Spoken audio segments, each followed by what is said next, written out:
And the only difference was, now if they saluted him with the Hitlergruß when they walked in, Max was sure to salute back, as he had heard rumors of the SA beating up some shopkeepers who refused.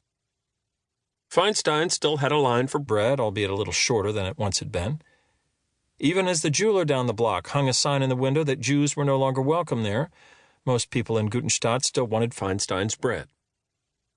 Their country was being dismantled, day by day, piece by piece, and yet life still mostly moved like it always had.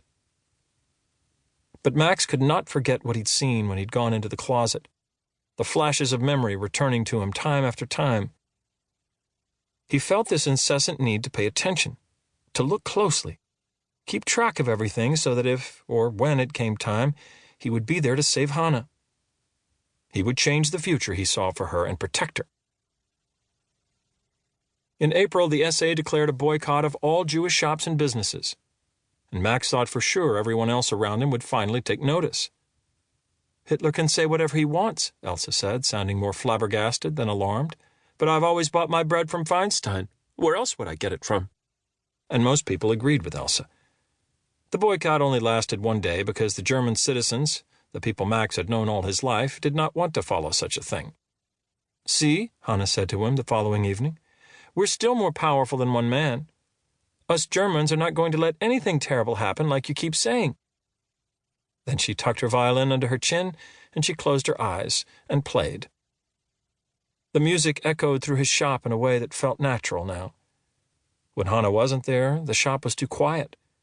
He missed the sound of her music almost as much as he missed her. "How's Frau Feinstein?"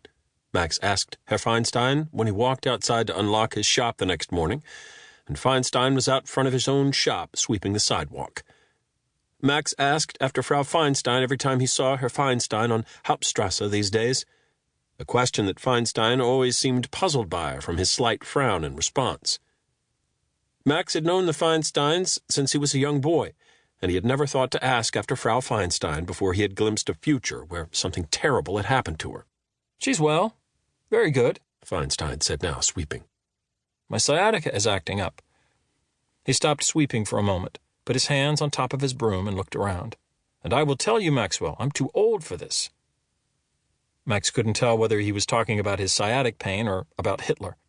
Though technically they were supposed to, neither one of them had moved to salute the other. "You could close the shop," Max suggested. "Retire, maybe leave Germany." "And why would I leave Germany?" Feinstein arched his eyebrows. "I was born in Germany. I've lived my whole life in Germany. I'm a German." Max understood. He felt the same way.